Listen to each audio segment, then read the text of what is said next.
What's going on, everybody? Welcome back to another episode of the Hoodie Chronicles podcast, formerly known as Nerds Enigma. Today, I have a very special guest, former ESPN personality from 1997 or 2020, a gentleman who hosts the SportsCenter, NFL Live, led NFL draft coverage, current host of the podcast Straight Facts Homie, sports media icon, Trey Wingo. I'll agree with everything but that last description. But thanks for having me on, man. No problem. I appreciate it, man. Taking time out of your day to come on.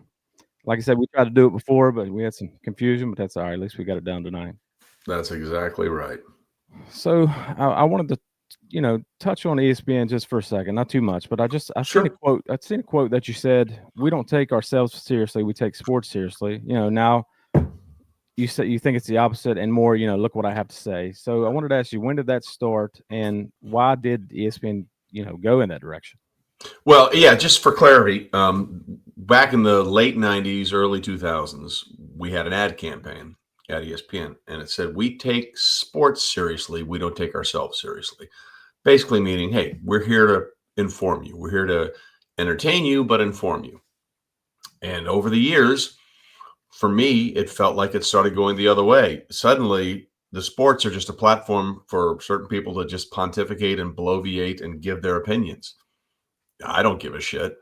I want to watch sports television and sports talk shows so I can learn more about the sports that I enjoy.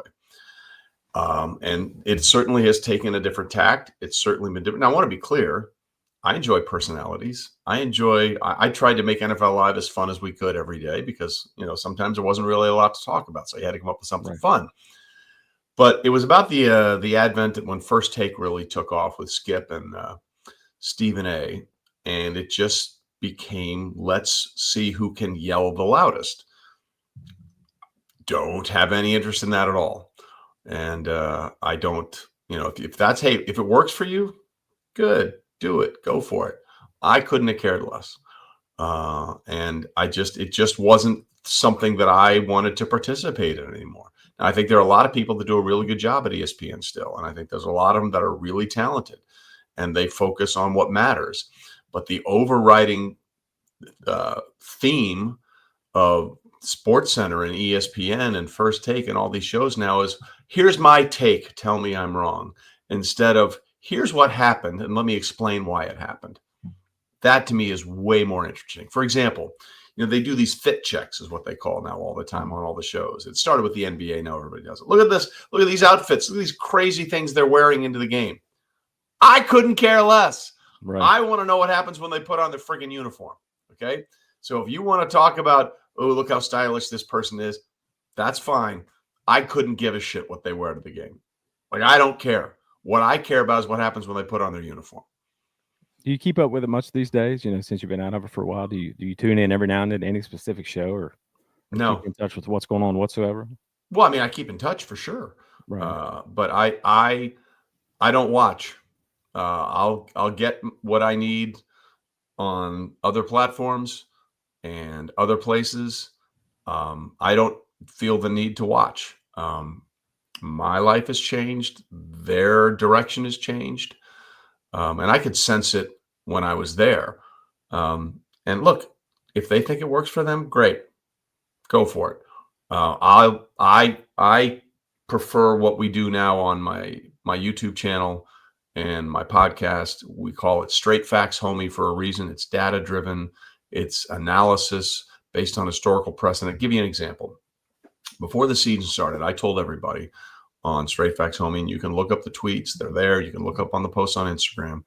Saquon Barkley's not going to have the year he had the year before, because in the offseason, I went and digged the data, and I looked at the previous 8 2,000-yard rushers in NFL history, and I saw a remarkable decline the immediate year after the 2,000-yard season.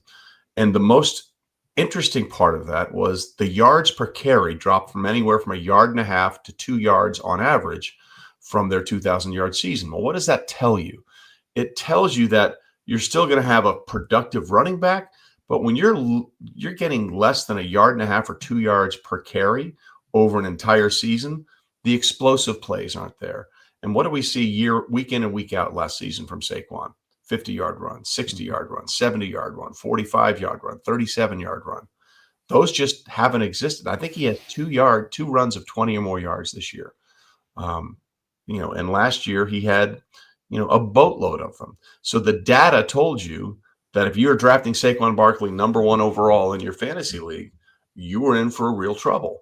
And I tried to put it out there, and a lot of people were like, "Oh, you're full of shit. You don't know what you're talking about." Well, he still doesn't have 1,000 yards on the season, and we're in 14. And the Eagles' offense is practically broken because he was their bell cow. He was, for all the plays that you make with A.J. Smith and Devontae Smith, the guy that broke your back last year was Saquon Barkley. He's not breaking anybody's back this year, and that's one of the big reasons why the Eagles are having the offensive problems they're having. I tried to tell people about it in August, and it turns out when you look at the data and you just use the data to guide you, it's amazing what you can learn. I'm glad you bring that up. That brings me to Bijan Robinson, the season he had last year, and this year the yards are not necessarily where people thought they would be after a season like last year, because he is kind of that old school workhorse back. But It seems like as far as fantasy owners, he'll slowly get you points because he catches a lot of balls out of the backfield too. But it's kind of similar with the Saquon Barkley situation. Right. Nothing happens in a vacuum, right? Let's take, for example, as we're taping this, the Cowboys are playing the Lions on Thursday night. And if you go look at the Cowboys season defensively, it's awful, right? It's awful. But you can't look at the Cowboys defense now and compile all those numbers and come up with a rational interpretation of how well the Cowboys defense is playing. You have to look at the last 3 games. Why do I say you have to look at the last 3 games? Because those are the last 3 games they played since the trade deadline deal for Quinnen Williams and for linebacker Logan Wilson. And also, they get DeMarvion Overshown back. They get Duron Bland back. They get Malik Hooker back. They have 7 new guys starting on defense that weren't there for the first 9 games of the regular season. So when you look at the data over the first 9 games for the Cowboys defense compared to the last 3 games, it is remarkably different. They're giving up about 100 yards less per game to opposing offenses over the last 3 games than they did the first 9. And their run defense, which was horrific, over the first 9 games, they were averaging about 140 yards to opposing teams on the ground. Over that 3-game stretch, since those deadline trades and since the other players got back, they've cut that in half. They're basically giving up about 70 yards rushing. So when I talk about things, the numbers have to be in a context that makes sense based on what we're seeing. So you could just say, you could run all those numbers for 12 games and come up with horrific numbers for the Cowboys defense, but that would be a lie. Their defense is extremely different now over those last 3 games, and the numbers reflect that. And that's interpreting data. I'll give you another one. The Eagles, for most of this season, have had the number 1 red zone offense. And what does that mean? That means when they get into the red zone, they cash in on touchdowns more than any other team. Mm-hmm. And that's great. But the real issue is how many times do they get to the red zone? And up until that game against the Bears on Black Friday, and I haven't looked at the data since, the Eagles were averaging fewer red zone trips per game than almost everybody in the NFL. The only teams that averaged fewer red zone trips per game going into this past week than the Eagles were the 1-win Titans, and now the 2-win Jets, and now the 3-win Jets. Okay, so that again, you can say, oh, best red zone offense, that's great, but how many times are they actually in the red zone offense? That's the bigger issue, and it goes back to the Saquon Barkley situation. You don't have a consistent threat to move you down the field the way you did before. So when you get there, great. The problem is you're not getting there near enough.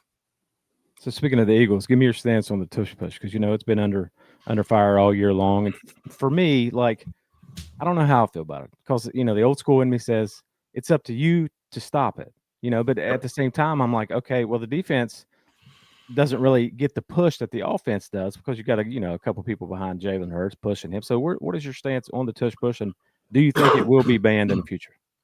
I think it will be, and I think it's the stupidest thing ever. Is everybody doing what the Eagles are doing with the Tush-Push? The answer is no. Right. Not everybody is as successful as the Eagles are. So it's not the play. It's not the play, by the way, which is a legal play. Mm-hmm. It's not the play per se that is the reason.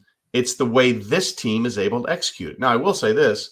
Frickin' call these false starts, man. I mean, Every game with the Eagles, it's so obvious And this goes back to week 2, when it was clear in the game against the Chiefs at Arrowhead that there were several false start penalties that they didn't call. The NFL said, we're going to crack down on that. They haven't cracked down on shit. Right. Okay? They haven't. So first of all, I don't have a problem with the play. Find a way to stop it. Okay? If the play was so automatic, everyone would have the success rate that the Eagles have. They don't. They don't have a power lifter quarterback. They don't have a really good offensive line. But also, just call a penalty. Call the penalty. Look, that's like saying don't use Hack-a-Shaq when he was playing in the NBA because he's a terrible free throw shooter. No, I'm not gonna bail him out because he sucks at one part of his job. And I'm not gonna bail out these other defenses because I can't figure out a way to stop it. And again, if it was the play in general, everybody would be running it with the success rate that the Eagles are, and they're not. So it's nothing about the play itself, it's about the execution of it. They're just better at it. It's not like you're getting the delay a game like you did with the Hack-a-Shaq. Like you said, it didn't bother me any because it's up to him to make the free throws. And if you can't, then so be it. When Bill Belichick went double middle fingers to the NFL in 2007, and he went for it an all-time in their undefeated regular season, his line was, when he went for it on 4th down when they were up by 25 points, I was giving the defense an opportunity to stop us.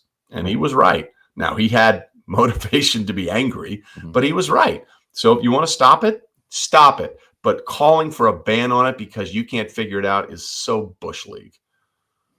So I want to touch one more thing on ESPN. You know, you were close to Stuart Scott, not extremely close, but you were close with him. So my question for him, you know, what would somebody like him say about the state of ESPN today? You know, Stuart was such an innovator, and if you really, I tell you, one of the great things that no one ever knows about Stuart, and maybe some people know this, but you know, he was under a lot of scrutiny by management at ESPN. You know, they didn't like his style, and which is interesting now because all they care about is style, for the most part. And they wanted to make sure if you're going to do that, back it up with information. So if you go back and watch Stuart at his heyday, he was presenting himself in the way, you know, cool as the other side of the pillow, all that kind of stuff. But then you would listen to him. He would drop more facts and more knowledge in one of those SportsCenter episodes than anybody else. Because basically he's like, really?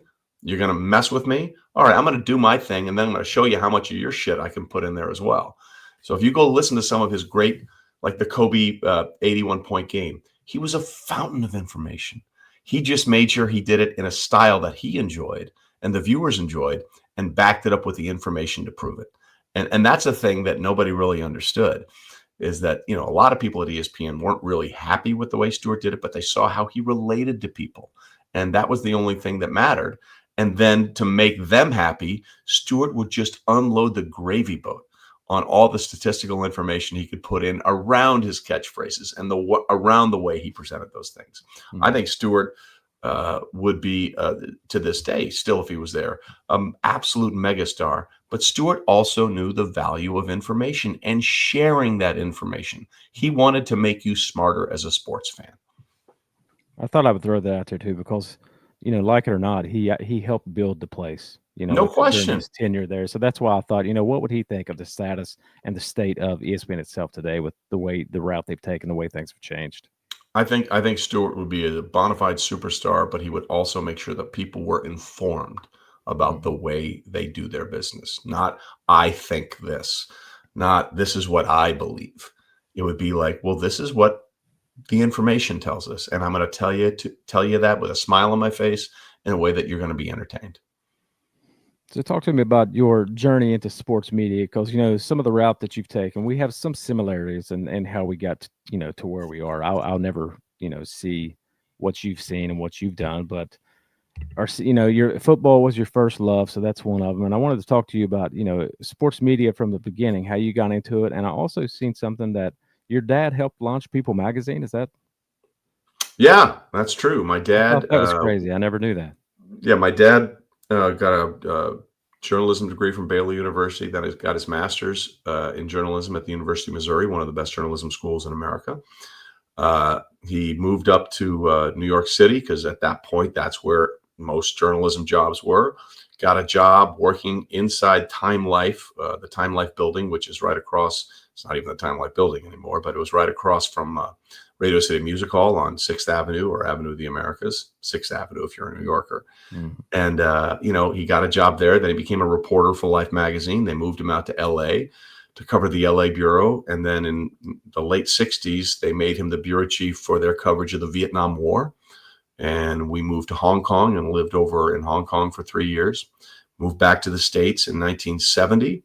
Life magazine folded for the first time in 1973, and they kept my dad on and 3 other guys. And they said, we need to come up with a new magazine. And they came up with the concept of People Magazine, entertainment news, about, what people wanted to know about stars on television and film and all that kind of stuff. But it was also filled with some really good people, human interest stories. Mm-hmm. And so, and that became the most successful magazine launch ever. And he stayed there until 1996 when he retired. In fact, as we're recording this, I'm with him and my mom in their house in the desert in California, and we're enjoying a little holiday time. And he's in the other room watching the Cowboys-Lions game right now while I'm doing this. We almost seen a baseball game break out in that one when I thought they had a safety there for a minute. It was 5-3. I didn't know what we were going to get, but I hate the safety rule now. By the way, right. Like he had both feet in the end zone. First, the guy was tackled 3 yards behind the goal line, right? And they came up with some BS. Well, you look down this line, he was tackled in the end zone, man. If you're tackled in the end zone, it's pretty simple. It's a safety. I hate that rule that you have to have, 99% of this or whatever. No, he was tackled in the end zone. He never got himself out of the end zone. To me, that's a safety. I don't care what the NFL says. I agree. So tell me about any kind of, tough decisions and things that you had along the way into sports media, and some difficult times that you had, and some, just some things you had to go through to get, where you were and where you are now. Yeah. Because it's tough. It's tough for somebody like me, especially with a new YouTube channel. It's like YouTube hates new channels, it seems, and it just takes forever to get to where you think you should be. Well, the algorithm is interesting, right? And that's a whole another debate we can have. But, for me, it was back in the day, you did local television, and then you tried to figure out your way there. So my first job was in upstate New York, in Binghamton, New York, and I was there for 2.5 years. Then I got a job in Allentown, Pennsylvania, and I was there for 9 months. And I got a job in St. Louis, Missouri, and that was like the big break. It was an actual town with actual pro sports. And I was there for 6 years, and then I got a call to go to ESPN. But there was a time when I was working in Binghamton, New York. All my buddies from college were in law school or, in medical school or, in business and doing really well. And I'm like, I don't know what the hell I'm doing. I can't get out of this tiny town in upstate New York. It was driving me crazy. And I almost quit a couple of times because I was just like, I'm not going anywhere. But you stuck with it, and you have to believe in yourself, and you have to believe that things are going to turn. And they started turning. The job in Allentown, I got to do some play-by-play for Lehigh University football and basketball, and then I was literally there less than 9 months, and I got a job offer to go to St. Louis, Missouri, and that was great.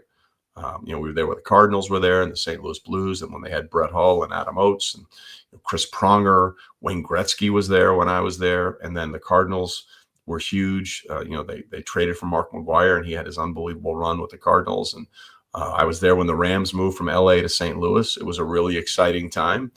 And then, I'm from the East Coast. My entire family's originally from the East Coast. So when I got the call to go back to ESPN, which was about an hour from where I grew up in Connecticut, it was a no-brainer, and it was a lot of fun. But there's a lot of struggle that goes along the way that nobody knows and nobody talks about. It's not easy. It's not. There are more opportunities now on so many different platforms, but it's still exceedingly difficult to try and break through the clutter and break through the noise.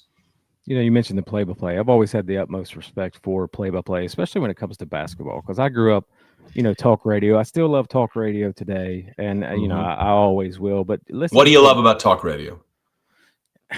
I guess it's a nostalgia thing for me, but also I like the information that you get from a talk radio. And like it's just reminds you of being a kid, being in a building with my dad, and just listening to sports. But my wife, she hates it. She can't stand it. I still listen to it today, but talking about the play-by-play, as far as Tony Caridi, WU, like I think he's one of the best in the business as far as that goes. But to call a basketball game play-by-play wise, to never have dead air, to never say the same thing twice, I always thought that has to be the most difficult job when it comes to sports media.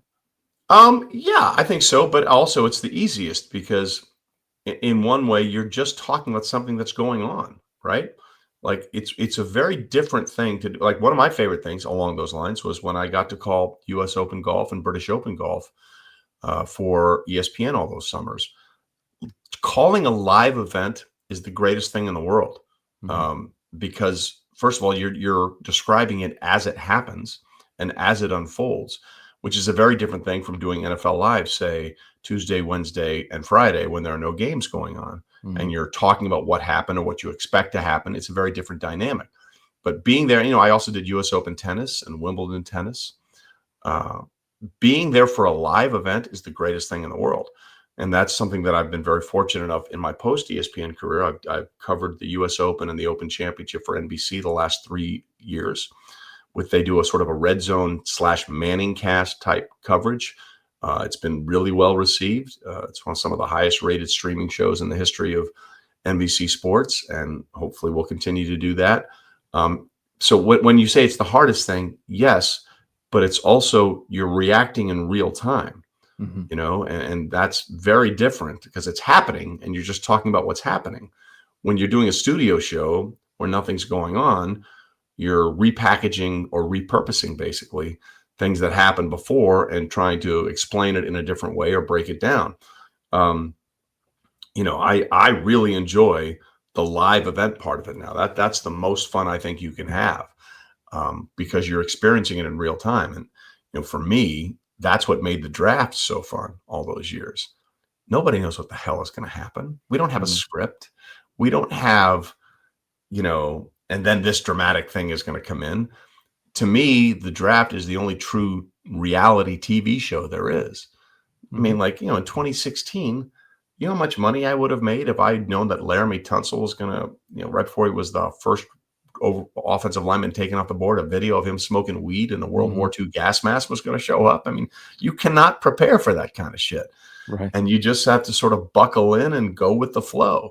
And to your point about doing a live event or a live play by play, that was as fun as anything because we had no idea what was going to happen. We just knew it was going to be bananas. So I want to shift our focus to the NFL now. Speaking of the NFL draft and things like that. So talk to me about the NFL MVP race. Do you think Stafford is still up there? Do you have at one point did you think it was going to be Jonathan Taylor, Drake I May? did. Who do you have right now? Well, I still think It's it's mostly quarterback. it's almost 100% quarterbacks. I mean, the Right. last Right. running back was Adrian Peterson in 2012 when he came Mhm. within 9 yards of setting the single season record. Um, and earlier this season, Jonathan Taylor was better by a wider margin Mhm. at running back than almost anybody else in football. And it wasn't just the yards, it was the touchdowns. He was on pace for over 30 touchdowns this season, 10 more than any other running back. Even with the sort of the bad game he played Sunday in Carolina, Matthew Stafford hadn't thrown an interception in 10 weeks. He'd thrown Right. 29 touchdown passes since his last interception. Then he throws 2 in the first half, doubling his season total, and he has that costly fumble. Had a bad game. I still think he's been the most consistent player all season long, and he's in his 17th season playing better than he's ever played. Right. I think the Rams are still maybe the team to beat in the NFC when it's all said and done, and I think Stafford is still right up there when we're talking about who might be the MVP. Now, listen, things can change wildly, and I heard you mention Drake May. You can only play your schedule, right? Let's just be honest. You can only play your schedule outside of the Bucks and the win in Buffalo, which was huge, huge. Buffalo almost never loses at home. Mhm. Outside of those two games, if you look at their schedule, it's not exactly a murderer's row of teams that they've played, whether it's the Bengals without uh, Joe Burrow, or the Raiders, or the Dolphins in free fall, or the Titans, or the Jets. Again, you can only play your schedule, and they've beaten the two toughest teams on their schedule so far. The next 2 weeks will determine everything for New England. I think in back-to-back games, they get Buffalo and they get Baltimore. Now, if they beat Buffalo in New England and then go on the road and beat Baltimore, who's right now has a great chance to, take away the AFC North with the way the Steelers are listing, then you've got my attention. And then if they win their next 2 games, then I think you can have a real serious conversation about where Drake May is in terms of the MVP. But right now, it has not been what I call a killer schedule for New England. But they're doing what you're supposed to do. I would say I'm much more likely to vote for or accept the idea of Mike Vrabel being coach of the year at this point than I would Drake May as the MVP, because I think at this point of the season, Matthew Stafford has played better. I spoke to Booger McFarland last night. We did an interview together, and we talked about the Rams and the same, MVP race, and we talked about the Carolina Panthers in that game with Stafford too. And it's like he's a defensive guy, I was a defensive guy, and it's just like the Carolina Panthers are a team on the rise, depending on what Bryce Young does. And on the defensive side of the ball, it looks like they're playing relaxed, they're having fun, they're swarming to the ball. So you mentioned Stafford, like he did have one game, but he's been so consistent for so many games. So right now he's my number one, Stafford, as far as MVP goes. Yeah, and the Panthers are interesting, right? Like the Bucs were rolling at 5-2, then they lost 3 in a row, and they got that straightened out this past weekend. But Carolina has done. They went to Lambeau and beat the Packers. Okay, mm-hmm. They have quality wins on their schedule, so. That division is completely winnable for either the Bucs or the Panthers. The Bucs are 7-5, the Panthers are 7-6. In the division, the Panthers are 2-1, the Bucs are 2-0. So obviously the Falcons and the Saints are a hot mess apiece.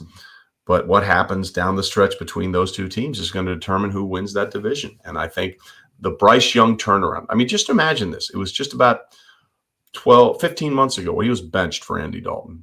Mm-hmm. The way he has responded or did respond to that, first mentally with the benching, and the way he's responded physically by the way he's played, absolutely remarkable. And this is another reason why I always say take the long view, right? The year that he was taken in the number 1 in the draft, and C.J. Stroud was taken a few picks later, 2nd pick overall, I think it was. Oh my God, C.J. Stroud. Look at the career C.J. Like, they made the wrong choice. Did they? I don't know. Suddenly, C.J. Stroud has had all kinds of issues before the concussion. He hasn't been the same since his rookie year. And now Bryce Young is playing at a really, really high level. You have to look at these things over a 3 to 4 year period.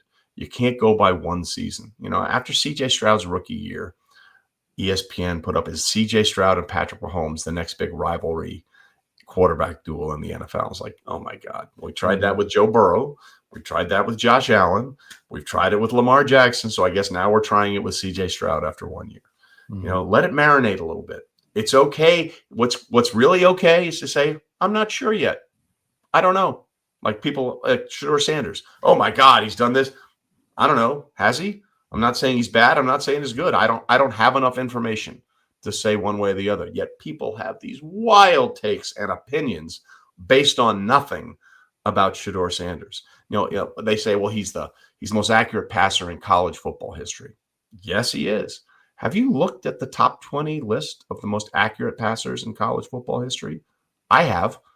Not exactly a murderer's row of NFL quarterbacks. In fact, I think the only 2 that really stand out are Joe Burrow and Baker Mayfield. There's a lot of Graham Harrells out there. That's just what I was getting ready to mention that name, because so often you see quarterbacks do what Graham Harrell did, and then they disappear. Colt Brennan. Okay. Right. There's a lot. What you look for in a draft is you don't go on statistics.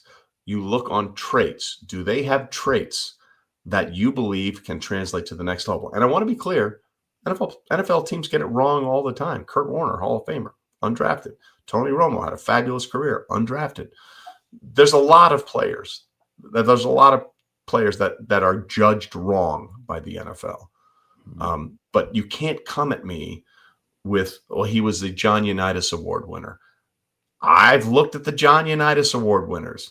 Not exactly a home run list of great NFL quarterbacks, okay? It doesn't always translate. Max Dugar from TCU was a John Unitas Award winner, or Dugan, whatever his name was. He's not playing in the NFL. He's not doing anything. So we need to see how Shedeur plays on this level to evaluate him on what he's going to be. It's crazy that you mentioned that because that takes me back to two quarterbacks that I've been so wrong about, over my time. I thought Brandon Whedon was going to be great, and I thought Jake Oof. Locker was going to be a Yeah. great quarterback. And those Well, two, Jake had some decent years, but he right. just got the shit beat out of him because he ran too often, and then he decided it wasn't for him anymore. Which, hey, respect it. Andrew Luck was Mhm. like, I can't do this to my body anymore. But like I'll tell you this: both Drake May and Jaxson Dart better start learning when the journey's over. Yes. Jackson said after that big hit in the Patriots loss, well, this is football. It's not soccer. You didn't have to take that hit, bro. You No. didn't have to take it. And you better realize sooner rather than later that you need to limit. He's already had a concussion this year. Mhm. Drake May already had a concussion last year. Okay. You don't help your team by not playing, right? While I understand you want to maximize every play, some plays are not as important as other plays. And they need to realize what situation they're in, whether they need to put everything on the line or just get out of bounds and live to fight again. The other thing that young quarterbacks need to understand is sometimes the best play is an incompletion Sure. because an incompletion keeps the drive alive. An incompletion doesn't lose you 7 to 10 yards on a sack, or it doesn't end a drive with a risky interception that's thrown into a tight window. Sometimes the best play, the best outcome of a play is an incomplete pass, and you need to accept that.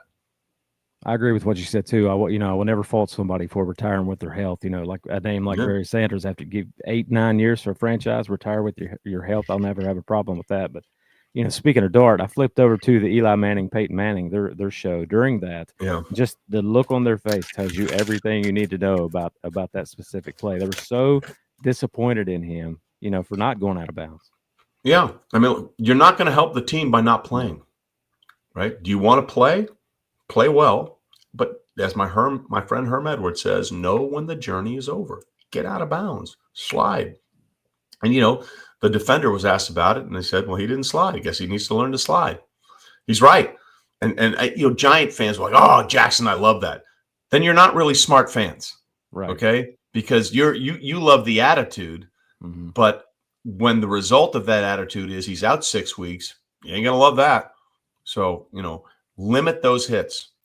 Drake May needs to limit those hits. Jaxson Dart needs to limit those hits. There are avoidable things. There's some things in football that are unavoidable. Okay.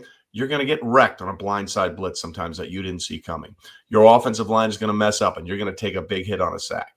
Those are unavoidable. That hit by Jaxson Dart was completely avoidable. And the sooner he learns that he needs to avoid that, the better and longer his career will be. Right. I've got a couple more for you, and I'll get you out of here. First, I want It's to all talk good, about man. who's your Super Bowl favorites for this year. I don't have one.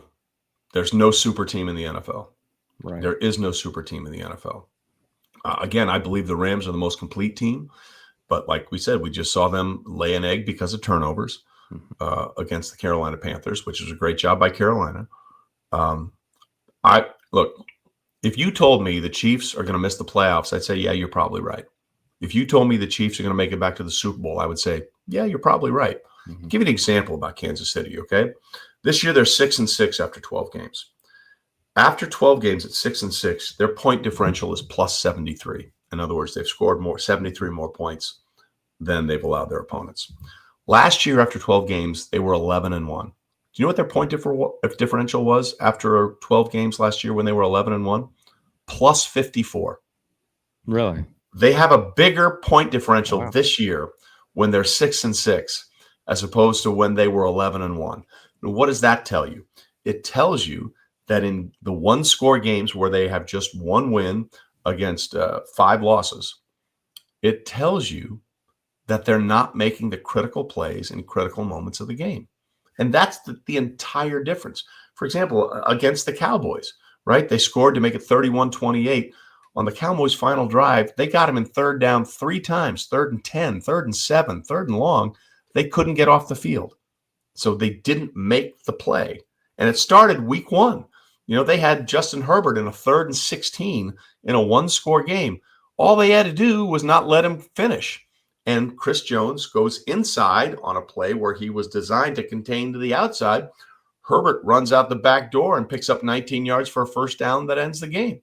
the Chiefs are essentially the same team they were a year ago. I would think they're a better team, actually, top to bottom, than they were a year ago. They're just not making closeout plays. And so I don't have a Super Bowl favorite. I would say I'm leaning toward the Rams in the NFC. The AFC, who do you trust? Do you trust the Patriots? I don't know. Do you trust Bo Nix and the Broncos? I like the way the Broncos dominate the line of scrimmage. They give up the fewest sacks and they get the most sacks. That's dominating the line of scrimmage. They're really good at that.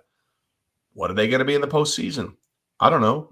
I don't know what to trust the Ravens. I don't know if to trust the Bills. By the way, the Ravens and the Bills, if this is the year where the Chiefs falter, there's a lot of pressure on Josh Allen and Lamar Jackson to finally go get that ring in a year where Patrick Mahomes may not be in the AFC Championship game for an 8th straight season. Right. So there's a lot of pressure on those two franchises. If this is, it's like when Charles Barkley won the MVP award in the NBA. He said, "I'd like to thank Michael Jordan for having an off year, which allowed me to win the award." I feel like that's the way it has to be for the Ravens and the Bills right now, because, this Chiefs team, people are picking it apart. It's still a really good fucking team. They just haven't made the plays when they needed to make them. That won't happen again next year. Andy Reid's not going anywhere. Patrick Mahomes is not going anywhere. They need to make some changes, but they're still going to be a presence if they don't make the playoffs this year. And I still think they might. They're very capable of running the table. They have 5 games left, and all their hard games are at home. They get the Texans at home. They get the Chargers at home. They get the Broncos at home. And on the road, they take care of the Raiders and the Titans. Raiders and Titans. If they win Sunday night against the Texans, they're set up to do what they need to do and run the table and get into the postseason. And I believe if they run the table, they will. But I don't have any guarantees that they will run the table because they haven't been able to make the closeout plays all season long. But you can never put it past that dude to, until 15 is dead and buried. Right. Nah, I'm riding with that guy. So talk to me about the classic This is SportsCenter commercials. I wanted to ask you about some of those back in the day and whether you had any say-so as far as creative goes for those, scripting those commercials. I did actually on a couple of them. They were so much fun to do. There's a guy that came to me. His name was Spence Kramer, and he's done great stuff since he left the ESPN Creative years ago. He's like, "So we're thinking about making a commercial with you that kind of makes fun of your name." I was like, "I've gotten this my whole life." Like, for people that don't know, this is my actual name.